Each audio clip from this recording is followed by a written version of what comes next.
Ano ang ibig sabihin ng lahat ng ito? Sa arrival lobby ng Ninoy Aquino International Airport, isang matandang lalaki na may tungkod ang nanginginig na sumigaw habang hawak ang kanyang cellphone. Sa isang iglap, tumahimik ang buong paligid at lahat ng mata ay napako sa kanya. May average na yaman na 500 bilyong piso bawat isa.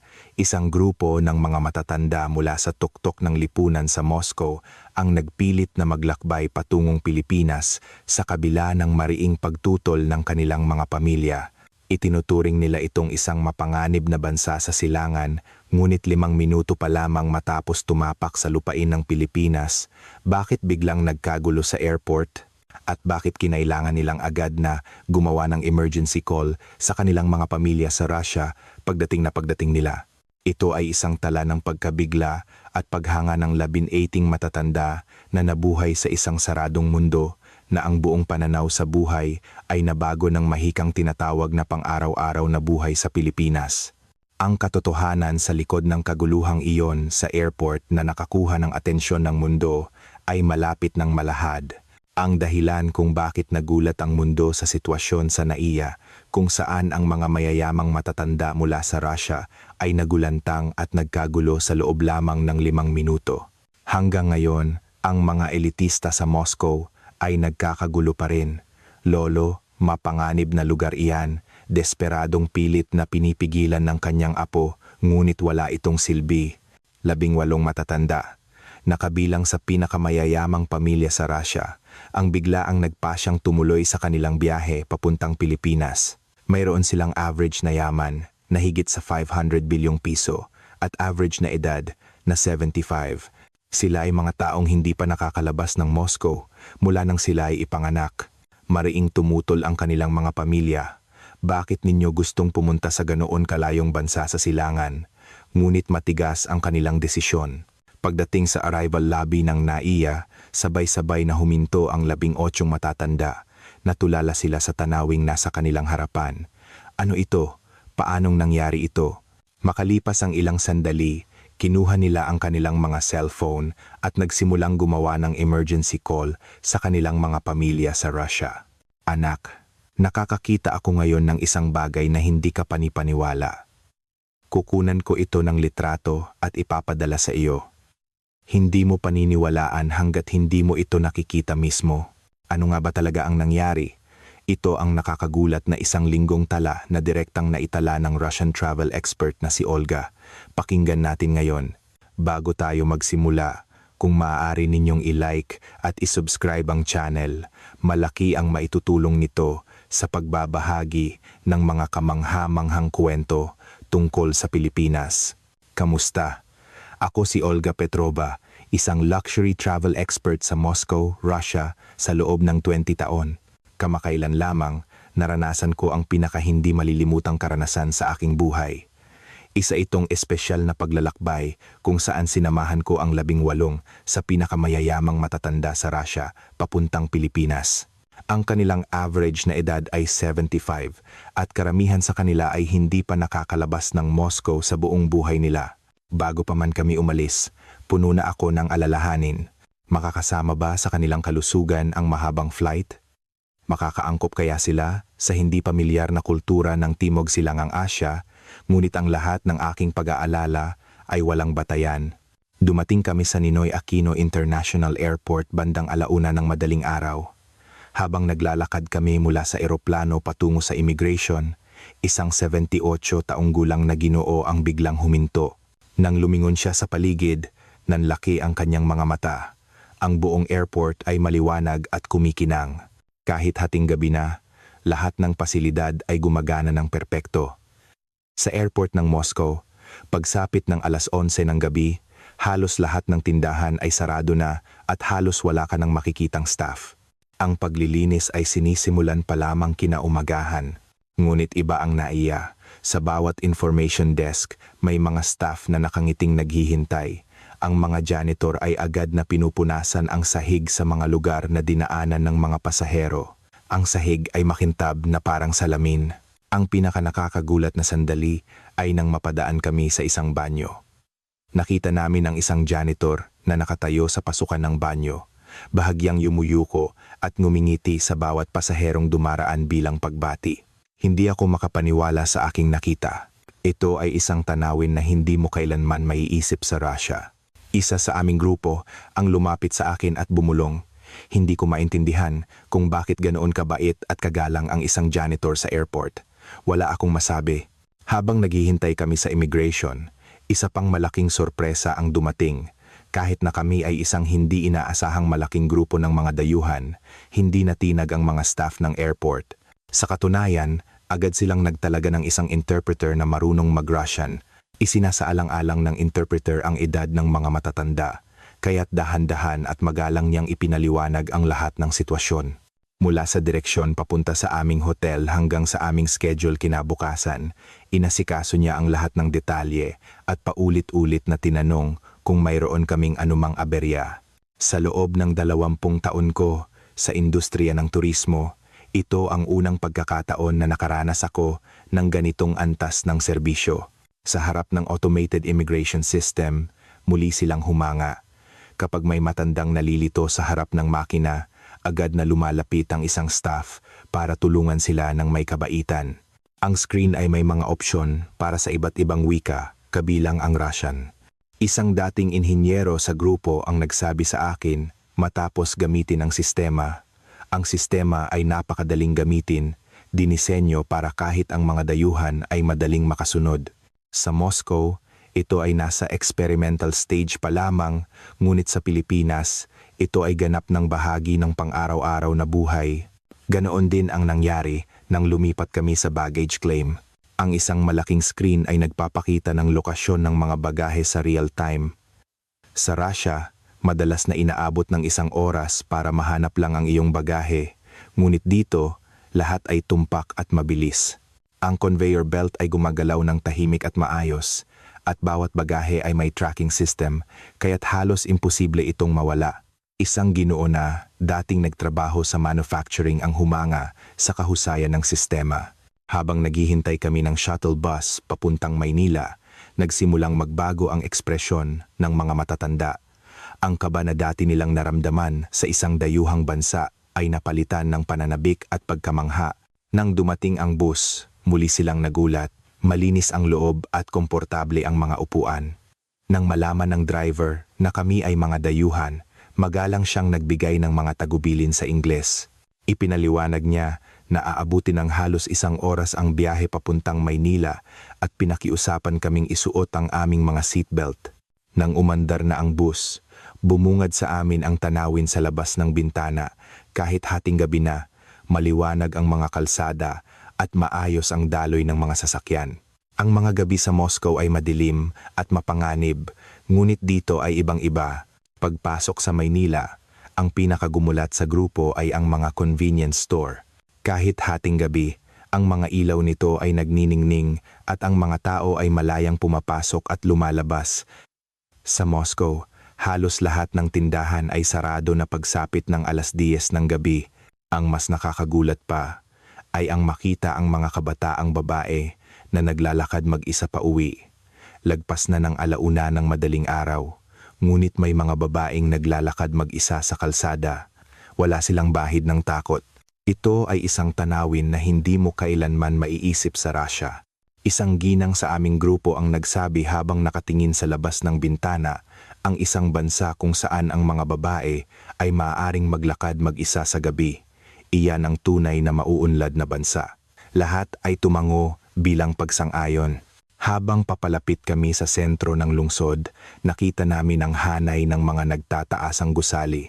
Ang tanawin ng gabi mula sa tulay na tumatawid sa isang malaking ilog ay nakamamangha. Mas kahanga-hanga at moderno ito kaysa sa alinmang lungsod sa Europa. Dumating kami sa hotel bandang 2:70 ng madaling araw. Sa aming pagkagulat, ang paligid ng hotel ay buhay na buhay pa rin.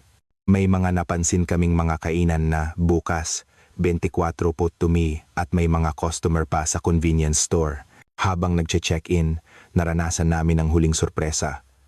Isinasaalang-alang ng front desk staff ang edad ng mga matatanda at inilagay kami sa mga silid sa isang tahimik na palapag.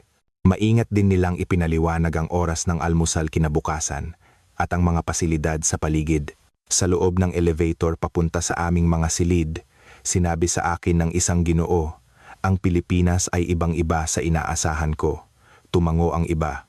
Sinabi nila na kahit mula sa airport papunta sa hotel pa lamang, pakiramdam nila ay nakaranas na sila ng isang mundong ganap na naiiba sa Russia. Noong gabing iyon, hindi ako makatulog. Nasasabik na ako sa mga darating na araw at sa mga karanasang pagdadaanan namin kasama ang grupong ito. Hindi ko man lang maisip kung anong mga sorpresa pa ang ihahandog sa amin ng bansang ito. Kinabukasan, o mas tamang sabihing makalipas ang ilang oras, bandang alas 6 ng umaga, nakarinig ako ng ingay sa pasilyo. Ilang matatanda na hindi makatulog dahil sa jet lag ang gising na. Sabi nila, nagugutom sila. Nalito ako.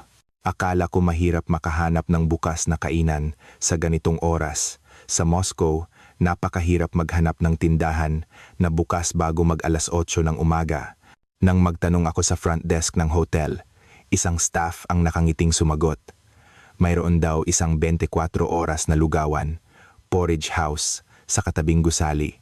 Nagulat ako na posible palang kumain kahit sa madaling araw. Pumunta kami sa lugawan, kasama ang 7 matatanda. Ang mga kalye sa umaga ay abala na sa mga tao. May mga empleyadong papasok sa trabaho, mga mamamayang nagjo-jogging at mga taong lumalabas sa convenience store. Ang umaga sa Moscow ay tahimik, ngunit sa Maynila, tila nagsimula na ang araw. Pagbukas namin ng pinto ng kainan, sumalubong sa amin ang mainit na hangin. May ilang customer na kumakain na.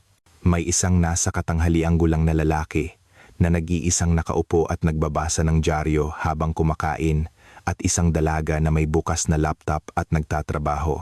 Nanlaki ang mata ng isang dating opisyal ng gobyerno sa grupo nang makita niya ang menu. Masyadong mura ang mga presyo. Isang mangkok ng lugaw, arroz caldo, ay halos 100 piso lang at isang order ng tapsilog, karne, sinangag at itlog ay humigit kumulang 200 piso. Kung ikukumpara sa presyo sa Russia, hindi ka pani-paniwalang mura ito. Ang waiter na kumuha ng aming order ay hindi man lang nagpakita ng pagkagulat sa aming pagiging dayuhan. Ipinaliwanag niya ang menu sa Ingles at nagrekomenda ng mga pagkain na madaling kainin para sa mga matatanda. Sinabi pa niya na maari nilang gawing hindi gaanong maanghang ang pagkain para sa mga hindi sanay. Ang bilis ng paglabas ng pagkain ay kamangha-mangha. Sa loob ng 5 minuto, matapos umorder, lahat ng pagkain ay nasa aming mesa na. Mayroong lugaw, tapsilog, at iba pang lokal na almusal. Ang mga matatanda ay sabik at medyo kinakabahan na tikman ang mga pagkaing Pilipino sa unang pagkakataon. Ang pinakakahanga-hanga ay ang lugaw. Isang Ginoo ang maingat na sumubo nito at biglang lumiwanag ang kanyang mukha. Simple lang tingnan, ngunit malalim ang lasa. Mayaman ang mga sahog at perpekto ang timpla. Inubos niya agad ang kanyang lugaw. Sinabi niya na hindi ka makakakain ng ganito kasarap na pagkain sa ganitong presyo sa Moscow. Ang iba ay tumango ng maraming beses habang nakatuon sa kanilang pagkain. Nang magbabayad na kami, muli kaming nagulat. Busog na busog ang 7 tao, ngunit ang kabuang bayarin ay hindi man lang umabot sa 2,000 piso. Ibinigay ng kahera ang eksaktong sukli hanggang sa huling sentimo at sinabing, "Salamat po, balik po kayo." Tinanong pa niya kung nagustuhan namin ang pagkaing Pilipino at nagrekomenda ng iba pang pagkain na dapat naming subukan. Ang ganitong kabaitan ay bihirang maranasan sa isang kainan. Ang mga tindero sa Moscow ay karaniwang masungit at mabagal ang serbisyo. Paglabas namin ng kainan, patuloy silang humanga. Masarap ang pagkain, mura ang presyo, at maganda ang serbisyo, sabi nila. Pabalik sa hotel, dumaan kami sa isang convenience store. May gustong bumili ng merienda. Pagpasok namin, isa na namang sorpresa ang naghihintay. Kahit hating gabi na kanina, ang loob ng tindahan ay malinis na parang department store at puno ng mga produkto. Ang mas nakakagulat ay ang dami ng serbisyong magagawa sa convenience store. Hindi lang ito para sa pamimili, maaari ka ring magpadala ng pakete, magbayad ng mga bill at magsagawa ng mga transaksyong pangbangko. Ang mga tindahan sa Russia ay nagbebenta lamang ng mga pangunahing bilihin, ngunit ang convenience store sa Pilipinas ay parang isang maliit na department store. Pumili ang mga matatanda ng mga merienda na gusto nila. Tinitingnan nila ng may pagkamangha ang mga Pilipinong pagkain at inumin. Naging paborito nila ang mga lokal na fruit juice. Sa cash register, muli silang humanga. Napakabilis ng transaksyon at napakabait ng kahera. Hindi siya nagpakita ng anumang pagkainis sa aming pagiging dayuhan. Sa halip, binati niya kami sa Ingles at tinanggap kami sa Pilipinas. Paglabas ng convenience store, sinabi ng isang Ginoo, ang Pilipinas ay isang bansang maginhawa, 24,000 sito. Humanga siya na anumang oras, matutugunan ang iyong mga pangangailangan. Pabalik sa hotel, napansin din namin ang kalinisan ng lungsod. Walang kahit isang piraso ng basura. May mga taong naglilinis na kahit sa umaga, ang buong lungsod ay tila kumikilos bilang isang buhay na organismo. Sa Moscow, ang mga lugar na panturista lang ang malinis at madalas marumi ang mga residential area, ngunit iba ang Maynila. Pagdating namin sa lobby ng hotel, gising na rin ang ibang matatanda. Nakita nila kami at tinanong kung saan kami galing. Nang ikwento namin ang aming karanasan sa almusal, nainggit silang lahat. Sinabi nilang isama namin sila sa susunod. Noong umagang iyon, ang karanasan sa lugawan ay nag-iwan ng malakas na unang impresyon sa buong grupo tungkol sa Pilipinas. Bandang 9:00 ng umaga, sinimulan namin ang aming tunay na paglilibot sa Maynila. Ang aming unang destinasyon ay isang malaking parke. Inirekomenda ito ng staff ng hotel. Sinabi nila na ito ang pinakamagandang lugar upang makita ang pang-araw-araw na buhay ng mga mamamayan. Ang pagsakay sa MRT ay isang bagong karanasan para sa mga matatanda. Karamihan sa kanila ay gumamit lamang ng pribadong sasakyan sa buong buhay nila. Pagpasok sa istasyon ng MRT, nagulat ang grupo. Napakalinis ng loob ng istasyon. Ang sahig ay makintab at walang gasgas ang mga pader. Ibang-iba ito sa madilim at lumang pakiramdam ng subway sa Moscow. Sumakay kami sa escalator pababa sa platform. Ang mga pasilidad ay perpekto. Ang ventilation system ay mahusay at hindi mo mararamdaman na nasa ilalim ka ng lupa. Pagdating namin sa platform, hindi gaanong matao dahil tapos na ang rush hour. Ngunit ang kilos ng mga tao doon ay kahanga-hanga. Lahat sila ay maayos na nakapila. Nakatayo sila sa 2 linya ayon sa mga marka sa sahig. Humanga ang mga matatanda sa electronic display board. Ipinapakita nito kung ilang minuto pa bago dumating ang susunod na tren. Hanggang sa segundo, isang dating inhinyero ng tren sa grupo ang tumingin sa kanyang relo para kumpirmahin totoong dumating ang tren sa eksaktong oras. Nang dumating ang tren, mas naging kahanga-hanga ang kilos ng mga tao. Nang bumukas ang pinto, lahat ay tumabi para bigyang daan ang mga bababa. Pagkatapos makababa ng lahat, pumasok sila ng maayos. Walang tulakan o agawan. Ito ay isang tanawin na hindi mo makikita sa subway ng Moscow. Ang loob ng tren ay nakakagulat din. Napakalinis. Walang graffiti sa mga upuan at malinis ang sahig.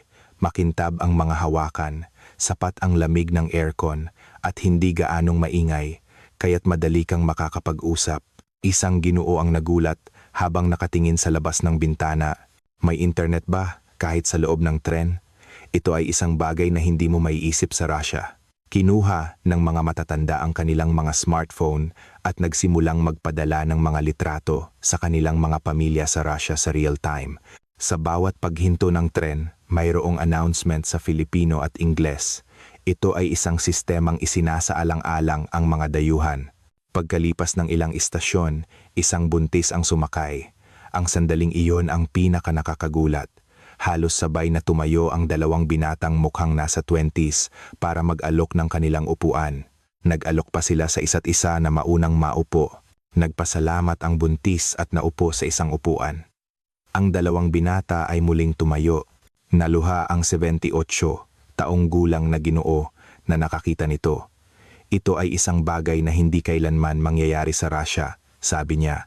Sa halip, madalas pa ngang may nag-aaway para sa upuan. Sinabi niya na naramdaman niya kung gaano kalalim ang paggalang ng mga kabataang Pilipino. Espesyal din ang kapaligiran sa loob ng tren. Ang mga taong nag-uusap ay mahina ang boses, at karamihan ay tahimik na nakatingin sa kanilang mga smartphone o nagbabasa. Walang maingay na tawag sa telepono o pagkain. Sa subway ng Moscow, madalas kang makakita ng mga taong malakas na nakikipag-usap sa telepono o kumakain, ngunit iba ang Maynila. Ang tamang asal sa pampublikong lugar ay natural na sa kanila. Pagdating sa aming destinasyon, lahat sa grupo ay hindi mapigilang humanga. Sinabi nila na hindi lang ito isang paraan ng transportasyon, kundi isang espasyo na nagpapakita ng kamalayang sibiko. Isang sakay lang sa MRT, nalaman na nila ang antas ng lipunang Pilipino. Paglabas namin sa lupa, bumungad sa amin ang tanawin ng isang malawak na parke, ang Luneta Park. Lahat sila ay napahanga. Ang malawak na damuhan, ang mga puno at ang mga gusali sa malayo ay isang kahangahangang tanawin. Pagpasok sa parke, isang mas nakakagulat na tanawin ang sumalubong sa amin. Maraming mamamayan ang nag-ihersisyo. May mga nagjo-jogging, nagbibisikleta at nagsasagawa ng tai chi. Kahit araw ng trabaho sa umaga, nakapagtataka na napakaraming tao ang nag-iihersisyo. Ang mas kahanga-hanga ay ang mga pampublikong kagamitan.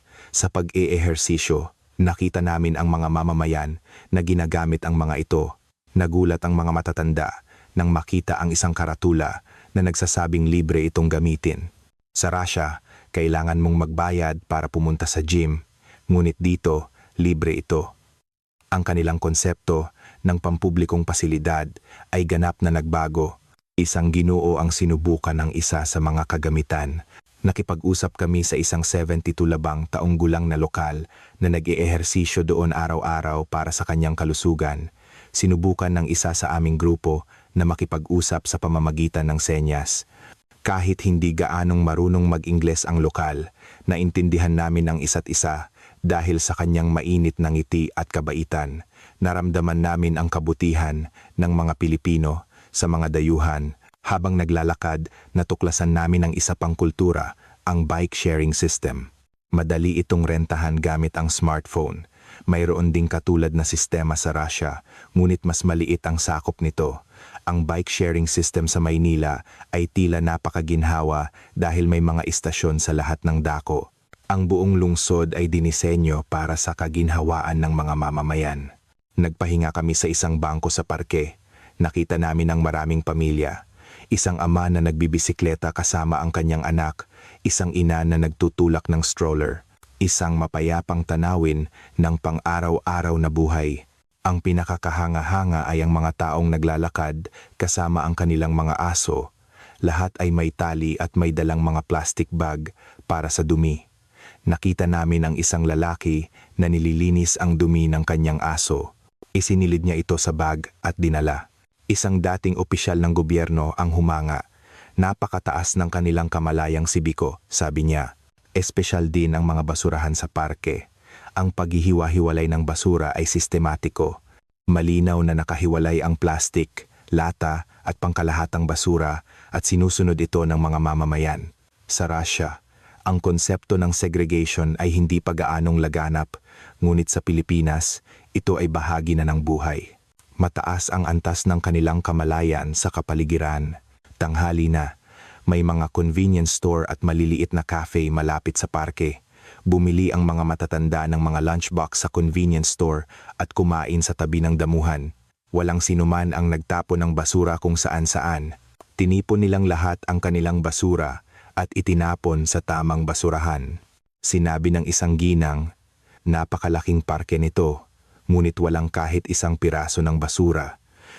Sa Russia, ang mga parke ay puno ng basura tuwing weekend, ngunit iba ang parkeng ito. Ang mga mamamayan mismo ang nagpapanatili ng kalinisan nito. Nakita rin namin ang isang ginang na nasa 70s na nag-iisang nagjo-jogging. Ito ay isang bagay na hindi mo maiisip sa Russia. Ang isang matandang nag-eehersisyo mag-isa sa parke ay isang patunay na ligtas ang lugar. Hapon na nang umalis kami sa parke. Sinabi ng mga matatanda na hindi nila malilimutan ang mga tanawing nakita nila sa parke. Ligtas, malinis, at isang kultura kung saan lahat ay nagbibigayan, Iyon ang pinakamalaking impresyon sa kanila. Noong gabing iyon, isang hindi inaasahang pangyayari ang naganap, isang 74 gulang na ginoo sa grupo ang biglang nagsabing naninikip ang kanyang dibdib dahil mayroon siyang alta presyon. Nataranta ako. Agad akong humingi ng tulong sa front desk ng hotel at dinala kami ng staff sa pinakamalapit na ospital. Habang nasa taxi, puno ako ng pag-aalala. Makakatanggap kaya ng maayos na paggamot ang isang dayuhan sa ospital sa Pilipinas?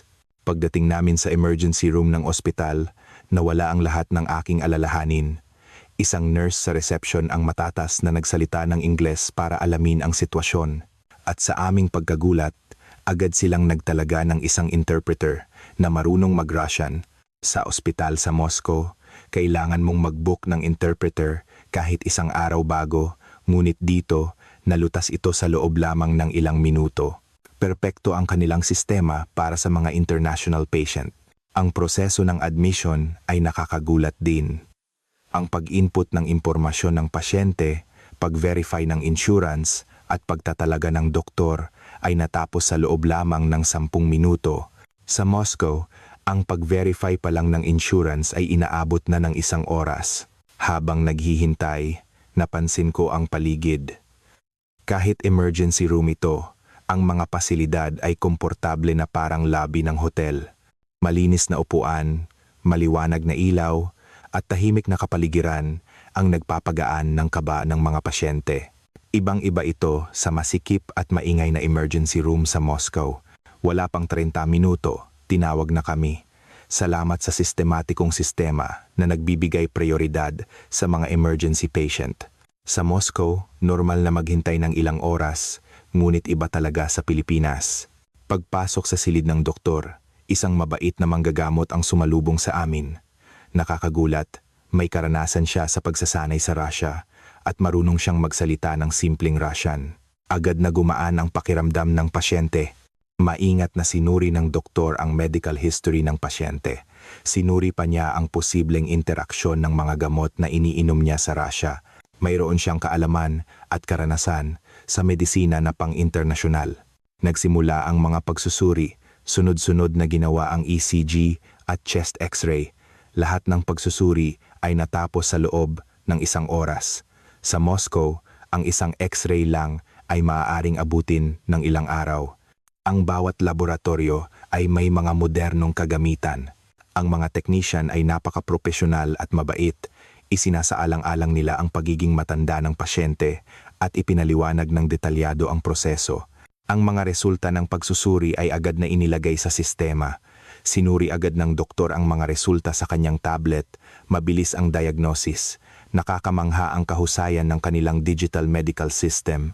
Mabuti na lang, walang malaking problema. Ito ay isang pansamantalang sintomas lamang dahil sa pagod sa biyahe at jet lag. Habang isinusulat ng doktor ang reseta, ipinaliwanag niya na pinili niya ang mga gamot na maaaring patuloy na inumin ng pasyente kahit pagbalik niya sa Russia. Ang ganitong kaliit na detalye ng pag-aalaga ay bihira kahit sa mga ospital sa Moscow. Sa parmasya, ipinaliwanag ng detalyado ng parmasyutiko ang pag-inom ng gamot sa Ingles at Russian. Naranasan namin ang huling sorpresa sa pagbabayad. Ang kabuuang bayarin para sa emergency consultation, iba't ibang pagsusuri at reseta ay humigit kumulang 35,000 piso. Kung isa sa alang-alang na ito ay pribadong pagbabayad, napakamakatwiran ng presyo. Ito ay isang sandali na nagpatunay na ang access sa healthcare sa Pilipinas ay mas mahusay kaysa sa Russia. Paglabas ng ospital, sinabi ng mga kasamang matatanda, mula admission hanggang discharge, umabot lang ng 2 oras. Ito ay isang bilis na hindi mo maiisip sa Moscow. Ang mas nakakagulat, sabi nila, ay ang profesionalismo at kabaitan ng medical staff. Ang pasyente mismo ay paulit-ulit na nagpasalamat.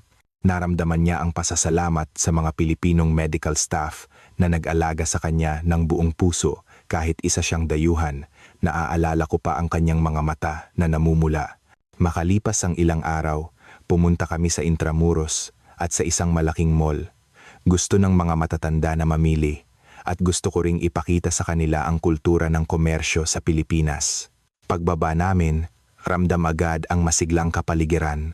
Mas matao dahil weekend. Puno ng mga tindahan ng souvenir, damit, at iba pang produkto. Nagningning ang mga mata ng mga matatanda.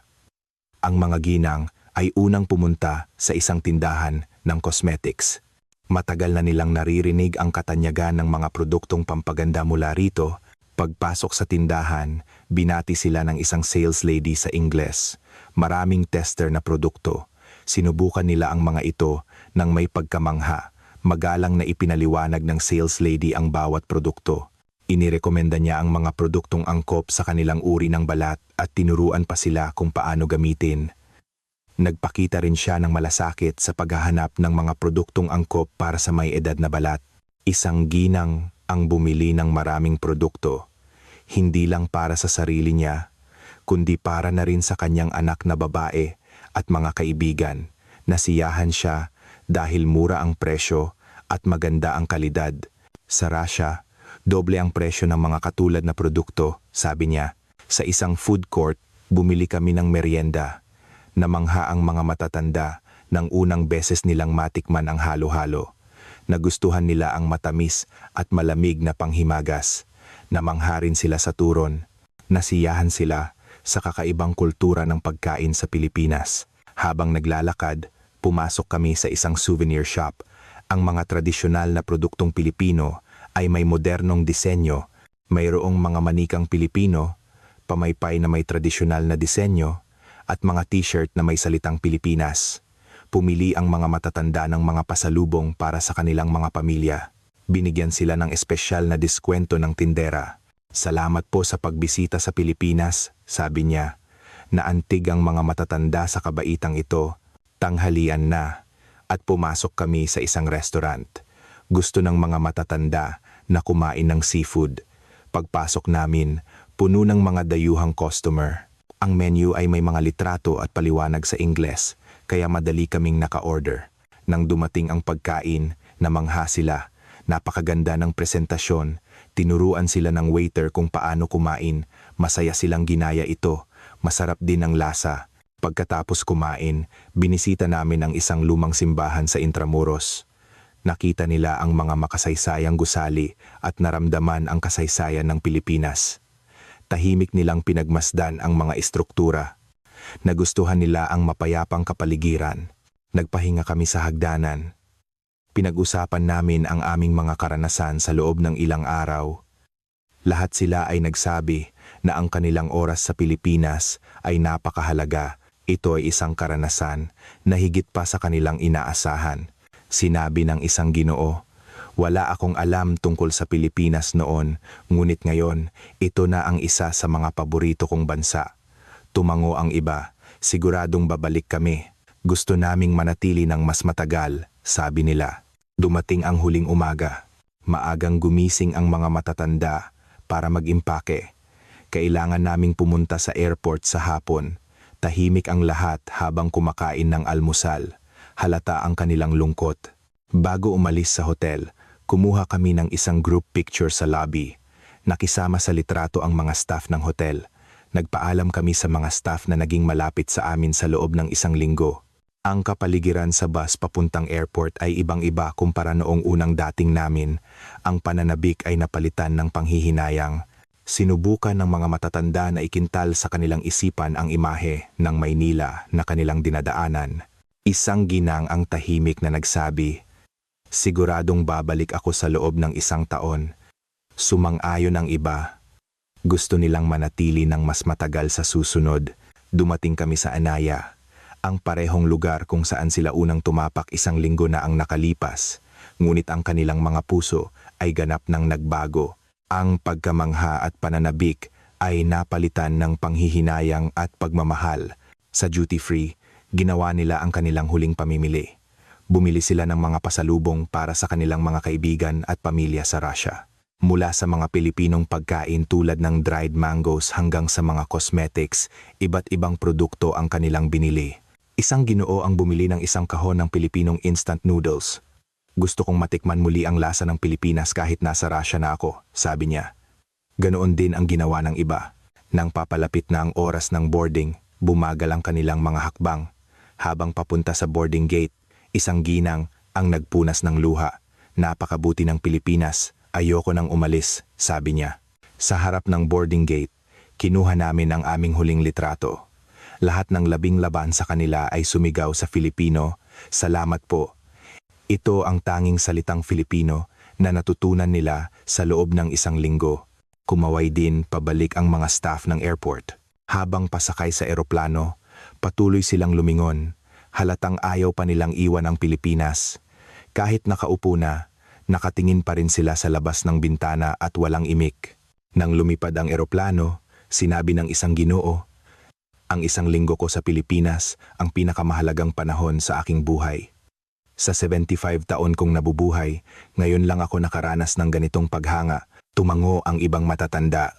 Sinabi nila na personal nilang nakita at naramdaman kung gaano kahanga-hanga ang bansang Pilipinas, ang kahusayan ng sistema, ang kamalayan ng mga mamamayan, at ang kabaitan ng mga tao ay perpekto, sabi nila. Sa mahabang flight pabalik sa Moscow, pinag-usapan nila ang kanilang mga alaala sa Pilipinas. Bawat isa ay nagbahagi ng kanilang pinakahindi malilimutang sandali. May nagsalita tungkol sa 24 oras na convenience store, may nagsalita tungkol sa karanasan sa MRT. Ang Ginoo na nagpagamot sa ospital ay walang tigil na pinuri ang sistema ng kalusugan ng Pilipinas. Ang mga ginang na namili ay nagsabing gusto nilang bumalik. Mayroon ding hindi makalimutan ang ganda ng parke. Para sa akin, espesyal din ang biyaheng ito. Sa loob ng 20 taon bilang tour guide, marami na akong napuntahang bansa, ngunit ito ang unang pagkakataon na nakita kong ganito kasaya ang aking mga kliyente. Muli kong naramdaman na ang Pilipinas ay tunay na isang kahanga-hangang bansa. Dumating kami sa Moscow kinaumagahan, sinalubong sila ng kanilang mga pamilya, nagsimulang magkuwento ang mga matatanda tungkol sa Pilipinas nang may pananabik.